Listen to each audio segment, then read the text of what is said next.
Dengarkanlah hai anak-anak didikan seorang ayah dan perhatikanlah supaya engkau beroleh pengertian.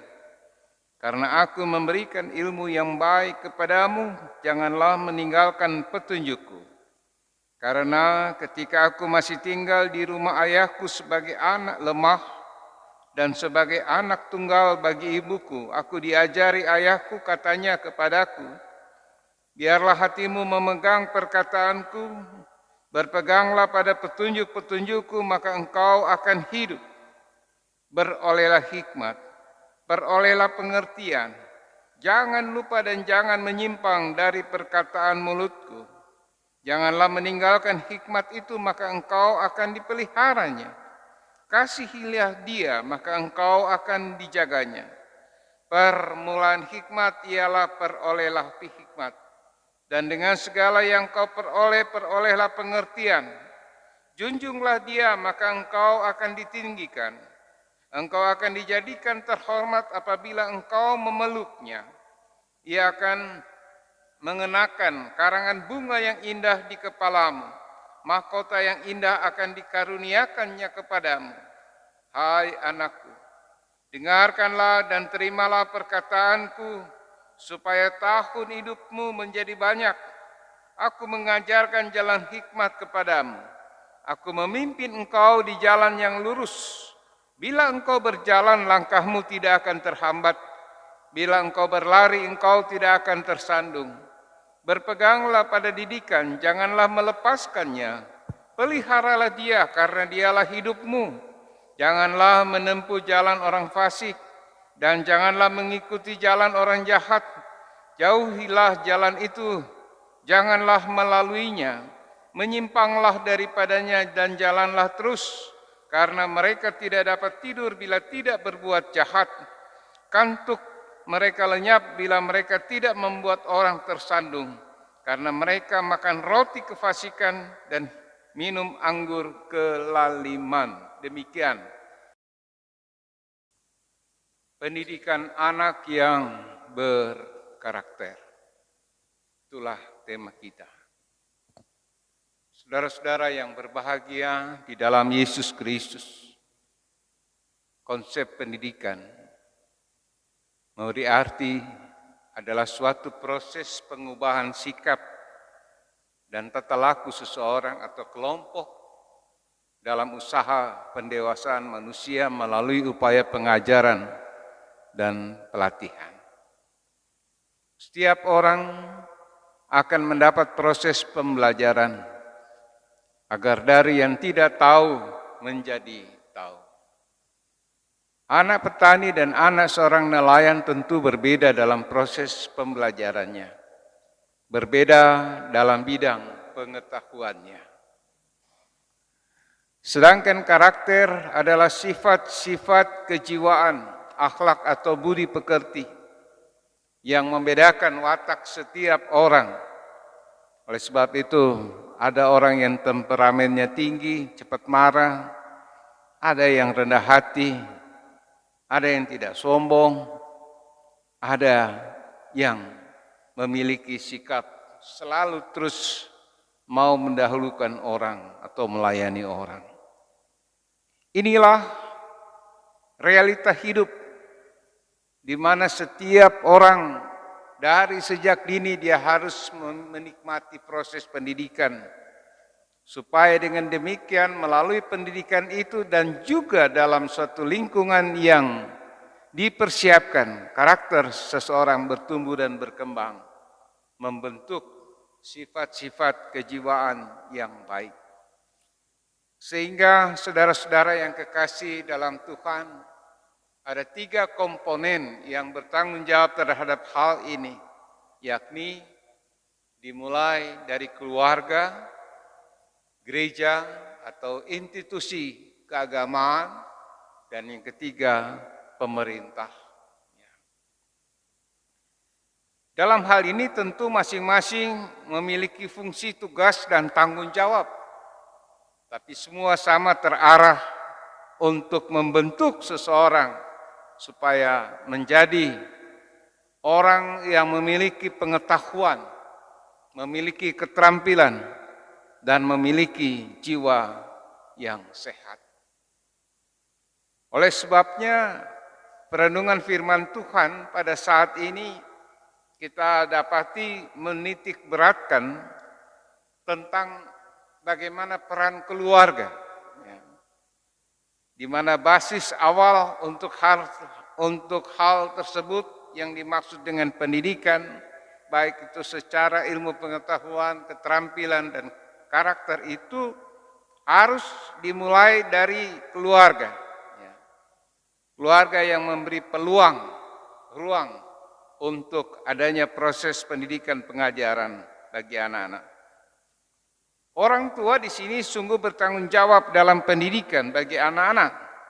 Kalau kita baca dari kitab Amsal pasal 6 ayatnya yang ke-20, ya, saya bacakan di sini tentang bagaimana orang tua, ya, yang berperan. Hai anakku, peliharalah perintah ayahmu dan janganlah menyia-nyiakan ajaran ibumu. Nah, jadi peran daripada ayah dan ibu ini sungguh penting ketika anak-anak itu mengalami suatu proses pertumbuhan dan perkembangan yang diberkati Tuhan. Nah, dalam pembacaan ini kita mendapati bahwa dari ayat 1 sampai dengan ayatnya yang ketiga, di situ sangat jelas bahwa Salomo sungguh-sungguh bersyukur. Ya. Kenapa dia bersyukur? Karena sebagai anak tunggal dari Daud dan Batseba, dia mendapatkan pendidikan dan pengajaran. Dia mendapatkan suatu ruang untuk membentuk karakter pribadinya. Ya. Sehingga dalam proses daripada perkembangan hidup, dia menyadari dan dia teruskan kepada anaknya Rehabeam. Sebagai anak tunggal dikatakan dari Daud dan Batseba, ya. Bukan berarti dia sendiri, tapi ada kakak-kakak tirinya. Daud bukan saja memberikan warisan, kepemimpinan, kekayaan kepada Salomo, tapi juga Daud memberikan warisan hikmat yang membentuk akan pola pikir, pengetahuan daripada Salomo dan sekaligus watak karakter Salomo, sehingga tidak heran kalau kitab Tawarik memberi suatu kesaksian bahwa sebelum ia melakukan panggilan kepemimpinannya, apa yang ia minta? Dia meminta kepada Allah, berilah pengertian atau hikmat untuk dia bisa mengambil keputusan di tengah bangsa yang besar, umat yang besar. Dia harus menghakimi dalam keadilan. Nah, itulah sebabnya dia juga meneruskan kepada anaknya. Dengan pengharapan tentu anaknya juga bisa memiliki akan kemampuan seperti apa yang dia hadapi.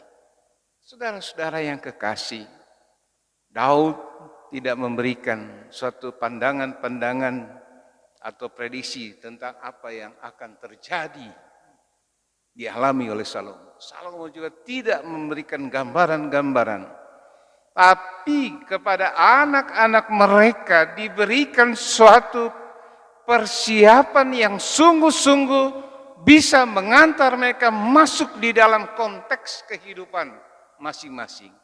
Daud melalui kehidupannya, Salomo melalui kehidupannya dalam konteksnya, Rehabeam juga demikian.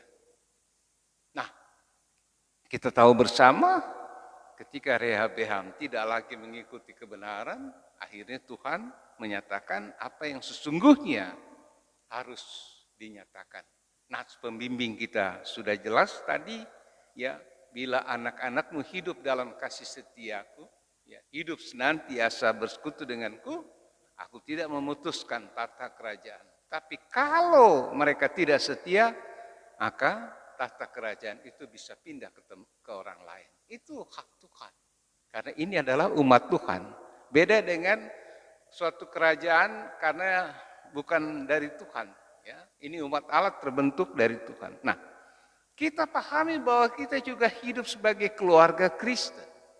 Keluarga Kristen berarti keluarga yang ada karena Tuhan yang membentuk. Ya kan? Karena Tuhan yang memberikan kesempatan terciptanya suatu generasi dari waktu ke waktu sebagai keluarga Kristen yang bertumbuh dan berkembang. Nah, disinilah kita ambil hikmah bahwa ternyata keluarga itu sebagaimana identitas yang ada di dalam keberadaan keluarga itu harus memberi makna dalam arti tujuan.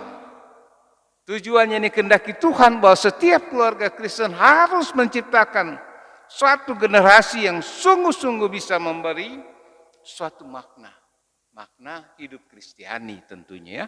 Nah, disinilah perlunya pendidikan baik dalam pembentukan pengetahuan tapi juga karakter daripada anak-anak. Saudara-saudara yang kekasih dalam Tuhan, Mazmur 78 ayat 6 dan 7 sangat jelas ya. Dikatakan dalam suatu pemahaman supaya semua keturunan umat Tuhan menaruh kepercayaan kepada Allah dan tidak melupakan perbuatan Allah. Nah, itu berarti memang Allah menghendaki ya, generasi ke generasi itu menjadi suatu sarana seperti air yang mengalir. Di mana dengan air yang mengalir itu orang akan tahu inilah kuala ini.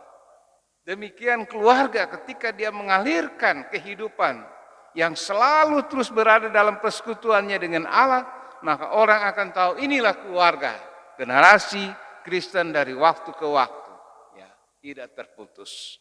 Oleh sebab itu benar, ketika dalam ayat 4 dikatakan pentingnya pendidikan dan pengajaran orang tua itu dapat memberi kehidupan, dikatakan.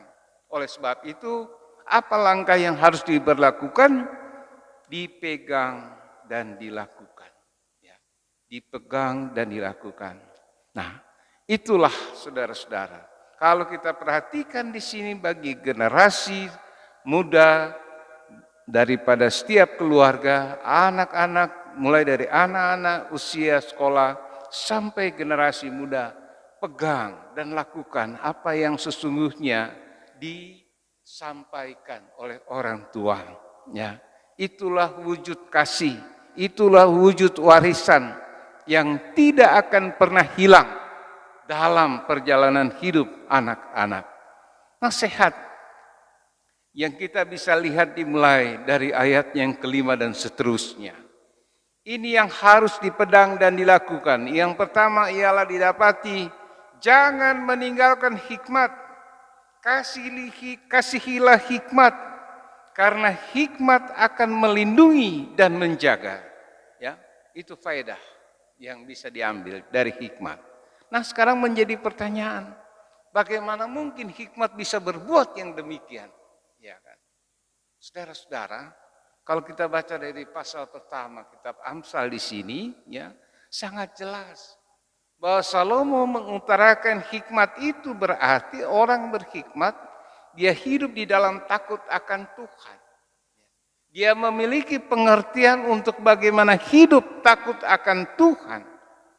Jadi sekarang siapa yang mampu untuk bisa melindungi dan menjaga daripada anak-anak Tuhan yang hidup berhikmat ialah Tuhan Allah itu sendiri. Nah, kalau kita baca dalam kitab Yakobus, ya, pasal pertama dikatakan, bagi yang kurang berhikmat mintalah kepada Allah yang memberikan hikmat. Dan itu berarti bahwa sumber hikmat ialah Tuhan. Tuhan Allah yang akan senantiasa melindungi dan menjaga ketika setiap orang percaya tidak meninggalkan hikmat dan selalu terus mau mengasihi hikmat. Ya, artinya jangan menyepelekan, merendahkan arti dan makna hidup berhikmat, karena di dalam arti dan makna itulah Allah justru menjadi sumber dari segala sesuatu. Sehingga dikatakan, mereka yang memegang dan melakukan hikmat, Allah akan menjaga. Allah akan menjaga. Menjaga dari apa? Menjaga di dalam jati diri. supaya dia tetap terhormat. Setiap orang mau dihormati oleh orang-orang lain, bukan makan puji, tidak. Tapi dihormati berarti dia memberikan suatu respon kebaikan di tengah keberadaan hidupnya. Sehingga semua orang akan melihat dan menghormati, kemana ini orang. Ya. Penuh dengan kasih kesederhanaan, tapi mampu bisa menjadi seseorang yang dapat memberikan suatu sukacita. Bukan orang yang boleh dikatakan hanya sekedar dalam arti membagi-bagi sesuatu supaya orang senang. Tidak. Kita harus ingat apa kata pepatah. Ada gula, ada semut. Habis gula, semut lari. Tapi kalau orang yang memiliki hikmat, dia tidak akan pernah ditinggalkan. Dia akan tetap dihormati, dia akan tetap dikenang. Ya. Sampai kita sering mendengar, dulu dia pe orang tua, oh dulu baik-baik sekali. Jadi kalau dia pe anak sekarang, demikian, itu karena orang tua ya, yang bukan saja mendidik dengan kata-kata tapi memberikan keteladanan hidup untuk menjadi orang yang berhikmat. Nah, sangat berbahagia sekali kan kalau Tuhan memberikan suatu penghormatan. Artinya kelayakan untuk dihormati dan tidak akan dipermalukan. Tuhan tidak pernah mempermalukan anak-anak Tuhan ketika dia hidup senantiasa dengan hikmat yang daripada Tuhan. Nah, ketika dikatakan dalam pembacaan selanjutnya, memberi respon untuk hidup di dalam takut akan Tuhan, Tuhan akan memeluk. Ya. Siapa yang datang untuk memeluk, maka Tuhan akan memeluk. Ya. Itulah kasih Tuhan. Tapi bukan berarti saudara-saudara bahwa kasih Tuhan membiarkan orang-orang percaya lari dari keberadaan diri ketika memang menyadari keberdosaan. Kita lihat cerita tentang Adam. Ketika dia telah berdosa dan menyadari dosanya, Tuhan memanggil dia, "Hai Adam, di manakah kamu?" Adam yang datang untuk memeluk, Allah yang datang untuk memeluk Adam. Kemain kasih Tuhan. Kita berbahagia. Kenapa? Karena walaupun memang kita harus menghadapi realita hidup ini, Tuhan tidak membiarkan. Tapi Tuhan tetap mau memeluk kita supaya kita senantiasa memiliki akan kasih-Nya yang besar. Kasih-Nya yang besar itulah dikatakan yang akan memberikan kemenangan, lambang kemenangan, mahkota yang dianugerahkan di atas kepala kita. Semua anak-anak Tuhan tentu merindukan hidup ini harus hidup di dalam berkemenangan. Dan oleh sebab itu kita harus memeluk akan Tuhan, memeluk hikmat itu. Supaya dengan demikian kita bisa melangkah dalam suatu kepastian kemenangan. Walaupun saudara-saudara, untuk menghadapi ini bukan berarti kita tidak melewati tantangan-tantangan hidup. Tapi yang pertama ialah pahala bagi setiap orang yang hidup takut akan Tuhan, dikatakan dalam pembacaan kita, menikmati umur panjang. Berarti Tuhan memberikan umur panjang kepada setiap orang yang hidup di dalam hikmat. Dan Tuhan senantiasa menuntun untuk melangkah di jalan yang lurus. Ya. Supaya dengan menikmati jalan yang lurus berarti setiap anak-anak Tuhan tidak akan terpengaruh dengan pola hidup yang semakin menantang di tengah-tengah kehidupan ini. Saudara-saudara yang kekasih dalam Tuhan, jemaat yang berbahagia, inilah Tuhan yang menuntun dan memimpin kita. Sehingga dalam konteks pembacaan kita di sini dikatakan bahwa ketika kita berjalan, dikatakan dalam ayatnya yang ke-12, bila engkau berjalan langkahmu tidak akan terhambat, bila engkau berlari engkau tidak akan tersandung. Ya. Ini pola pikir yang dipandang oleh Salomo ketika dia melihat tentang padang gurun di Palestina. Ya. Sehingga kalau kita mencoba merenungkan tentang hal ini, kalau kita berjalan di kebun, mari kita coba renungkan. Kalau Tuhan menuntun kita berjalan, ya supaya kita tidak terhambat walaupun kita berjalan dalam liku-likunya, ya tapi kita berjalan senantiasa dalam tuntunan Tuhan, kita tidak akan terantuk dan juga kita tidak akan terhambat. Nah, di sini suatu sukacita, dan oleh sebab itu yang harus diperhatikan, sekali lagi diingatkan, berpeganglah, jangan melepaskan dan peliharalah ya pendidikan itu. Pendidikan yang dimulai, yang dirintis oleh para orang tua bagi anak-anak, supaya dengan demikian, hai anak-anak, berpeganglah, jangan melepaskan dan peliharalah apa yang menjadi pendidikan orang tua. Karena orang tua tentu mendapatkan juga warisan dari orang tua. Inilah suatu generasi yang tidak memutuskan proses pendidikan, supaya semua memperoleh pengertian, memperoleh hikmat. Pengertian ini, saudara-saudara, membantu, dikatakan, ya kan? Membantu setiap orang untuk berjalan. Mana jalan yang harus ditempuh, ya kan? Dalam hidup ini kita diperhadapkan dengan dua jalan, dikatakan oleh Salomo. Jalan orang baik, jalan orang fasik. Orang fasik yang selalu terus berjalan di dalam kejahatan. Fasik di sini berarti bukanlah orang-orang yang tidak memahami bahwa Tuhan itu ada, tapi mereka mengingkari untuk hidup di dalam takut akan Tuhan. Itu, ya. Sehingga segala sesuatu dalam kejahatan dianggap biasa-biasa. Itulah yang dikatakan sebagai profesi, katanya, bagi mereka. Ya. Apalagi yang mau dilakukan selain berbuat jahat, sehingga dia tidak merasakan tidur, ya, tidak bisa tidur kalau tidak berbuat jahat. Ya. Dia tidak memiliki selera kehidupan kalau tidak membuat orang lain menderita. Nah, sehingga kejahatan itu dikatakan bukan lagi sebagai suatu profesi, tapi hobi, dikatakan, ya kan? Hobinya ialah selalu terfikir untuk bagaimana berbuat jahat. Saya rasa anak-anak Tuhan tidak demikian. Semua kita memiliki identitas orang-orang percaya, tidak akan berlaku seperti itu karena kita selalu terus berpegang, tidak melepaskan dan selalu memelihara apa yang dianugerahkan Tuhan, hikmat. Dan oleh sebab itulah tanggung jawab daripada setiap orang tua, sebagaimana Daud, sebagaimana Salomo yang meneruskan itu kepada anaknya. Demikian tentu perenungan ini hendak memberikan satu pesan.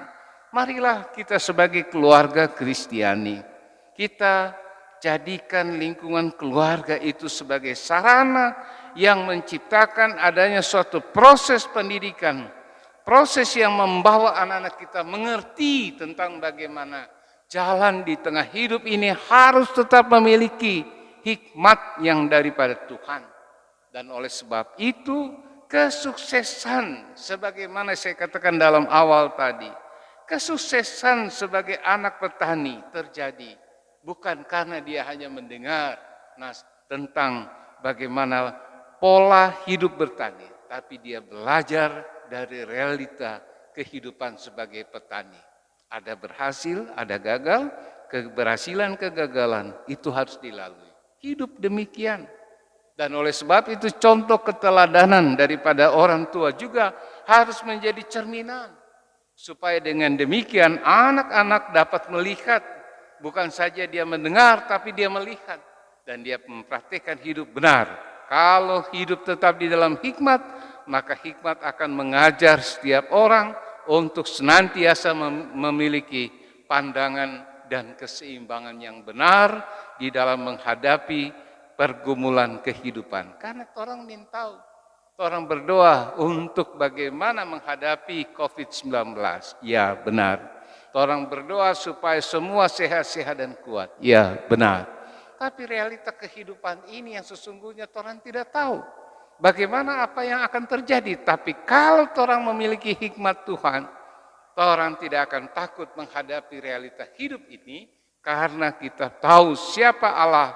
Allah kita adalah Allah yang aktif, dinamis, Allah yang hidup, dan Allah yang senantiasa melihat orang-orang yang mengandalkan hidupnya kepada Dia. Selamat menikmati kehidupan, selamat diberkati oleh Tuhan, Tuhan memberkati kita sekalian. Amin.